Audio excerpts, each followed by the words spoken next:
اس کو صرف 3 بار لکھنا ہے۔ اب لکھنے کی ترکیب میں بتاتا ہوں، آسان بالکل، آپ نے کھپ لیا، اب آسان بتاتا ہوں۔ یہ دیکھیں، آپ نے ایک کام کریں، صرف اس کو پہلے لکھا ہوا دیکھ کے اپنی آنکھوں میں سمو لیں، سمو کے اس کی آپ کے پاس آنکھوں میں بن جائے گی اسٹیمپ، مہر، اسٹیمپ کو وہیں اسٹیپ کریں، بہت کام ہی ختم ہو گیا۔ دیکھیں، قلم سے لکھنے میں بڑی دیر لگتی ہے، مہریں بنا بنا کے مہریں لگاتے جاؤ، مہریں لگاتے جاؤ، مشکل ہے کوئی؟ اس نقش کو پہلے اپنی آنکھوں میں سموئیں، دل میں سموئیں۔ بہت طاقتور نقش ہے، کعبہ کے غلاف پہ لکھا ہوا ہے اور اس کی بڑی طاقت ہے، الملک الحق المبین، اور پھر ادھر کلمہ ہے لا الہ الا اللہ الملک الحق المبین، لا الہ الا اللہ الملک الحق المبین۔ آنکھوں میں اس کو آنکھوں میں لے لیں، اس کا عکس لے لیں، آنکھوں میں اس کا عکس لے لیں۔ چلو یہ بتا دیں، جس بندے نے کسی بندے کو قتل کیا ہو اس کی آنکھوں میں کس کا عکس ہوتا ہے؟ قاتل کا عکس ہوتا ہے، اور وہیں سے قاتل کے عکس کو نکال کے اسی وقت دکھا دیتا ہے۔ جو قاتل جس نے کسی کو قتل کیا ہے، جب وہ مرتا ہے اس کی آنکھوں میں اسی کا عکس ہوتا ہے۔ کسی نے سنا یہ واقعہ؟ آپ صرف اپنی آنکھوں میں عکس لے لیں ان لفظوں کا، کیا کریں؟ لکھ کے گاڑی میں لگا دیں، لکھ کے دفتر پہ لگا دیں، لکھ کے کچن پہ لگا دیں، لکھ کے سامنے لگا دیں، لکھ کے، اچھا یاد تو ویسے ہی ہو جائے گا، لیکن اس کو اپنی آنکھوں کے عکس میں لیں، اپنے دل کے اندر اتاریں، اور دل پہ اتار کے اس کو آنکھوں سے ظاہر کریں، اور جس کے وقت کو اچھا سمجھتے ہیں کہ جس کا وقت اچھا ہو جائے، اسی پہ ایسے تصور میں اس کا عکس لگا دیں اس کی پیشانی پہ۔ کہیں آپ چاہتے ہیں کہ وقت نصیب ہو، اولاد کا مقدر ہو، نصیب ہو، رحمت ہو، عزت ہو، برکت ہو، بیوی، گھر، بہن، بیٹی، ماں، کوئی نعمت گھریلو زندگی میں، اچھا کہیں گڑبڑ ہو رہی، وہیں اس کا عکس لگا دیں، اور اس کا عکس لگا کے کہیں اے اللہ کا کلام میرے بس میں نہیں، تو اپنا کرشمہ دکھا۔ اے اللہ کا کلام میرے بس میں نہیں۔ کتنے بزرگ ایسے گزرے ہیں، کسی نے تعویذ مانگا اور لکھ کے دے دیا، اللہ میں جانتا نہیں، یہ مانتا نہیں، تیرا بندہ ہے تو اس کا کام کر دے، اللہ اس کا کام ہو گیا۔ ایک بزرگ تھے، سنو، ایک بزرگ تھے، کہیں سفر سے آئے تو ان کا سوار بھی تھا، گدھا بھی تھا، کسی نے ان کو گھر دے دیا تو گدھا بھی، بارش شروع ہو گئی، سردی تھی تو گدھا جو ہے وہ بھی اندر کمرے میں آ گیا، وہ بھی آ گئے، تو ادھر جو ہے اس کی زچگی تھی، درد ذہ شروع ہوا، اس نے کہا بابا جی کوئی تعویذ دے دو، انہیں تعویذ لے کے دے دیا کہ یا اللہ میں بھی اور میرا گدھا بھی محفوظ ہو گیا، تو جان تیرا بندہ جانے اس کا کام کر دے۔ وہ تعویذ کام کر گیا، آج بھی وہ تعویذ کام کرتا ہے، آج بھی کام کرتا ہے۔ ہماری روحانیت کی کتابوں میں اور ابکری میں بھی چھپا ہے، فارسی کا شعر ہے۔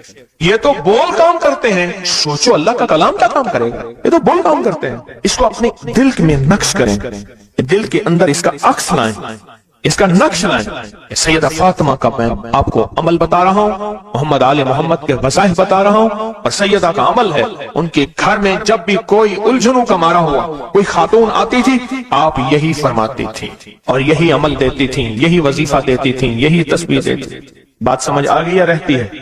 پکی بات ہے، 100% سمجھ آ گئی۔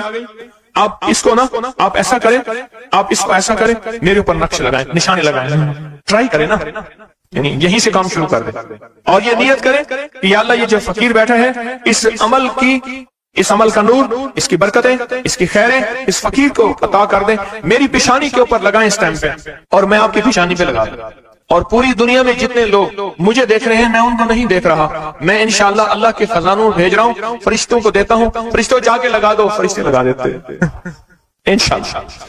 بہت چھوٹا سا عمل، بڑا طاقتور کام اس کا بتائے گا آپ کو۔ میرا چھوٹا آن محمد چھوٹا سا تھا نا، اس کو کچھ چھیڑتا تھا، کہتا تھا بابا جی بتاؤں گا، مجھے بھی دھمکی دیتا تھا، کہہ رہا بابا جی بتاؤں، کہتا بابا جی کوئی بلاؤ گی، مجھے بھی دھمکی دے کے کہتا تھا، کہہ رہا بابا جی بتاؤں گا، بابا جی بتاؤں گا۔ تو یہ وظیفہ بتائے گا انشاءاللہ، یہ وظیفہ بتائے گا کہ اس کا نقش کی طاقت اور تاثیر کیا ہے۔ جب میں اللہم اغفر لی ولوالدی پڑھیں، وللمؤمنین والمؤمنات والمسلمین والمسلمات، جو 27 دفعہ یہ پڑھا، جب بھی پڑھا کہا میری دعائیں قبول ہوئی۔ سامنے سے کہنے لگے بس صرف تھوڑا سا سانس بند کرنا ہوتا ہے، مجھے کہنے لگے ایسی معصوم سی لہجے میں تھوڑا سا سانس بند کرنا ہوتا ہے، تھوڑی سی آنکھیں ڈبڈبانی ہوتی ہیں، اور تھوڑا سا اپنے آپ کو وقفہ دینا ہوتا ہے، اور 27 بار یہ توجہ لے کے پڑھنا ہوتا ہے۔ پڑھ کے اپنی دعا اللہ کے سپرد کر کے فارغ ہو جاؤ۔ اپنی دعا کس کے سپرد کر کے؟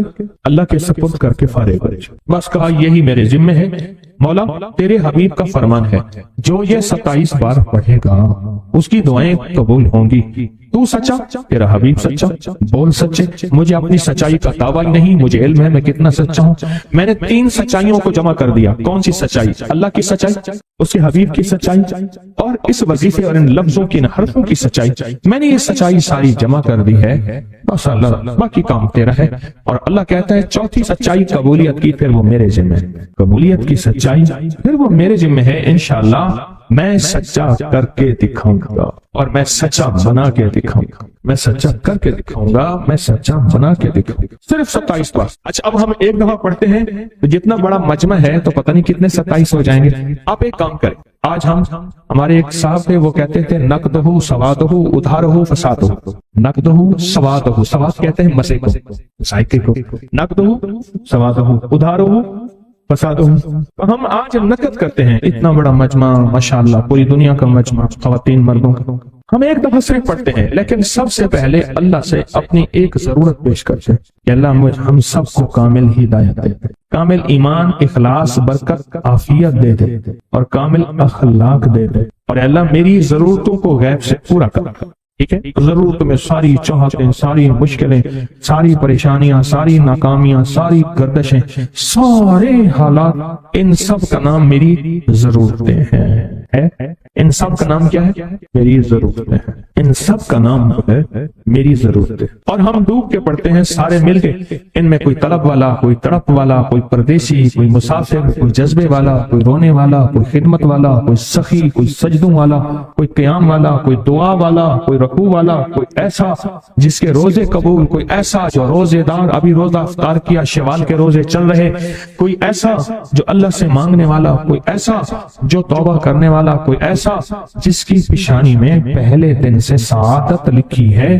وہ اکیلا بھی جنت میں نہیں جائے گا بلکہ ساتھ لے کے جائے گا، پتہ نہیں کس رنگ کا، کس خوشبو کا، اور کون سا پھول، کون سی پنکھڑی، کون سی کلی اور کون سی خوشبو یہاں بیٹھی ہے، وہ سارے کے سارے مل کے پڑھ رہے ہیں اللہم اغفر لی ولوالدی وللمؤمنین والمؤمنات والمسلمین والمسلمات، مبارک، بابرکت، سعادت، الاحیاء منہم والاموات۔ ایک روایت میں یہ بھی ہے۔ اب سوچیں کتنے لوگوں نے دعا مانگ لی، اور پتہ نہیں کس کے طفیل میری بھی قبول ہو گئی انشاءاللہ۔ جیسے میں نے کہا نا کہ سورۃ کوثر کا چلہ انشاءاللہ قبول ہو گیا۔ یہ جو وظیفے ہیں کسی درویش کی، یا کوئی درویش نے جس کو اجازت ہے اس کی اجازت صحیح ہو، ہر بندہ اجازت دینا نہ شروع کر دے، اجازت کے پیچھے نسبتیں چاہیے، ان نسبتوں کی طاقت چاہیے۔ وہ جو اجازت ملتی ہے اس اجازت کے اندر جو تاثیر ہوتی ہے، اس میں جو کمال ہوتا ہے، اس میں جو اندر کی کیفیتیں ہوتی ہیں، اس اجازت سے نسلوں میں تونگری، دولت، رزق، عزت، صحت ایسے بارش کی طرح برستی ہے۔ میرے جو مرشد تھے حضرت خواجہ سید محمد عبداللہ حجویری رحمت اللہ علیہ، میرے مرشد جو تھے وہ حضرت داتا صاحب کی سچی آل میں سے تھے۔ مجھے جاتے جاتے انہوں نے اجازت دی 1991 ستمبر میں، اور مدینہ منورہ فرمایا میں جا رہا ہوں، بس اب بقی میں، اور بقی کے اندر جا کے سو گئے۔ اب بھی میں مرشد کے ہاں جاتا ہوں تو جنت البقیع کے قبرستان میں ان کی نسبتیں دیکھیں کتنی اونچی ہیں۔ پھر وہ نہیں، 26 بڑی ہستیوں نے مجھے خلافتیں، اجازتیں دیں، 26 سے بلکہ زیادہ اجازتیں اور خلافتیں دیں، اور ان کی توجہات ہیں، ان کی پیچھے دعائیں ہیں، اور پیچھے کامل کے ہاتھ ہیں۔ یہ روحانیت کی نسبتیں ہوتی ہیں، روحانیت کی نسبتیں ہوتی ہیں۔ ان نسبتوں کے ساتھ جیسے آپ تسبیح خانے میں ماشاءاللہ پوری دنیا میں لوگ یہاں آئے ہوئے ہیں، اور بڑے بڑے ہستیاں یہاں آئی ہوئی ہیں جو مٹی ہو کے چٹائیوں پہ پڑے ہیں، خواتین میں بھی، مردوں میں بھی، بڑے بڑے عہدوں والے، عزتوں والے، بڑے بڑے مقام والے یہاں اپنے مرشد خانے میں بے حیثیت ہو کے پڑے ہیں۔ جو بے حیثیت ہو کے آتا ہے اللہ اس کو عزت اور مقام اور حیثیت دے۔ کہنے لگا میں نے نا حمزات کو قابو کرنے کے لیے میں نے ایک عمل کیا۔ عمل یہ تھا کہ ایک بڑا سا تھال لے لے، جیسے یہ گارے اور مٹی میں تھال ہوتے ہیں، اس کا چراغ بنا لیں، اس میں 10 کلو تیل ڈالیں اور بڑی ساری بتی ہو، ٹھیک، اس کی بتی جلائیں، 10 کلو تیل جلنا ہے۔ یہ سارا کتنا تیل جلنا ہے؟ اس کی بتی میں، اس کی لو میں دیکھنا ہے، اور پھر بیٹھنا اس انداز سے ہے کہ میرا سایہ ہو، اور پھر میں اپنے سائے کو بھی دیکھوں، لو کو بھی دیکھوں، اور اس کے بعد یہ وظیفہ پڑھنا ہے، 40 دن میں یہ 10 کلو تیل جل جاتا ہے، دن رات بیٹھنا ہے اور اس کو پڑھنا۔ 30 دن جب گزرے تھے، 30 دن گزرنے کے بعد اس کو نقشے نظر آنا شروع ہوئے، نقشے یہ نظر آنا شروع ہوئے کہ گھر ہے، بچے ہیں، کھیل رہے ہیں، اماں بیٹھی ہے، آپس میں بچے کو لڑ بھی رہے ہیں، کھا بھی رہے ہیں، پی بھی رہے ہیں۔ اس نے ادھر سے توجہ ہٹائی۔ مرشد نے فرمایا تھا کہ دیکھ میری نگرانی میں عمل کر رہا، نقشے نظر آئیں گے، کسی نقشے میں نہ توجہ کرنا نہ خوف کرنا، خوف بھی آئے گا، چیزیں بھی آئیں گے، نہ کرنا، بس نہ کرنا۔ دوسرے دن اوپر سے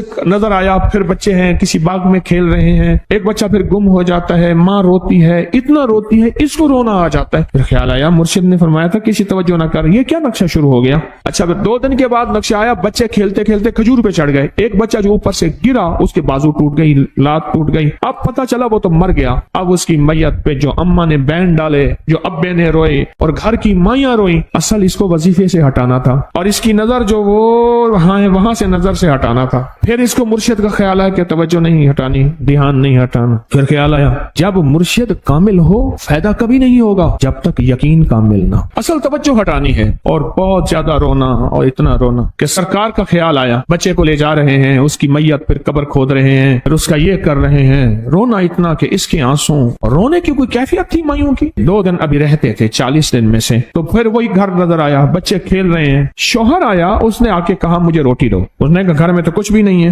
لکڑیاں ہی نہیں ہیں، آپ نے کچھ دیا ہی نہیں۔ میاں بیوی کی لڑائی ہو گئی۔ اس نے کہا پھر ٹھیک ہے میں آج سب کو جلا دے۔ اس نے کہا لکڑیاں لے آیا، ادھر ادھر سے لکڑیاں لا کے نہ صحیح، اس نے وہ لکڑیاں جلائیں، بچوں کو اٹھا کے جو ڈالا آگ میں، جو چیخیں نکلی بچوں، دوسرے کو پکڑ کے ڈالا، تیسرے کو ڈالا، چوتھے کو ڈالا، آگ میں ڈالتا جا رہا ہے۔ مائی چیخ رہی ہے، کوہرام ہے، زندہ بچوں چھوٹے معصوموں کو آگ میں ڈال رہا ہے۔ ڈالتے ڈالتے کہنے لگے تو بچ گئی ہے بھائی، آ پھر پکڑ کے میں تجھے ڈالتا ہوں۔ جب اس کے ڈال کے کہنے لگا اب اس عامل کو تو بچ گیا ہے، ایسے اس کو ایسے ایسے پکڑنے لگا اور پیچھے مرشد کا کھینچ کے تھپڑ اس کو آیا۔ جب کھینچ کے تھپڑ آیا سارا نقشہ ختم ہو گیا۔ اوہو کہنے لگا یہ کیا تھا؟ مرشد کامل ایسا ہوئے جرا لولوں دے وچ وسے ہو، نال نگاہ دے پاک کریندا نہ صابن سجی کھتے ہو۔ یہ اس وقت ہوگا جب یقین ہوگا، جب تیرا یقین کمزور ہے۔ مرشد کامل ہے، یقین کامل نہیں، ناکام رہے گا ساری زندگی، تھرمامیٹر لگاتا رہے گا۔ کوئی کہہ دے گا کہ تیرا مرشد 1 نمبر ہے، ولی ہے، کہا سبحان اللہ۔ کوئی کہہ دے گا 2 نمبر ہے، کہے توبہ توبہ۔ ساری عمر اسی زندگی میں رہے گا، کبھی نہیں پا سکے گا۔ 40 دن کے بعد مرشد کی خدمت میں حاضر ہوا اور سارے نقشے بتائے، فرمایا نہ بتاؤ ہم دیکھ رہے تھے۔ علامہ فخر الدین رازی رحمت اللہ علیہ کا مشہور واقعہ ہے، مرید جو ہے آپ کا سینکڑوں میل دور، اور وہ مرید وہ تھا جو ساری عمر اللہ کے وجود کو کہتا رہا کہ اللہ کے وجود کو نہ ماننے والے کہتے تھے کوئی اللہ نہیں ہے، کہاں ہے دکھاؤ، ہر چیز خود بخود بن گئی ہے، خود بخود ختم ہو جائے گی۔ ان کے پاس 100 دلیلیں تھیں، کتنی 100 دلیلیں تھیں، اور آج تک ان کی دلیلوں کو کوئی توڑ نہیں سکا تھا اللہ کے وجود پہ۔ آخری وقت ہے اور آخری وقت کے اندر ایک دروازہ کھٹکھٹایا کسی نے کہ جناب ایک بزرگ آپ سے ملنے آئے ہیں۔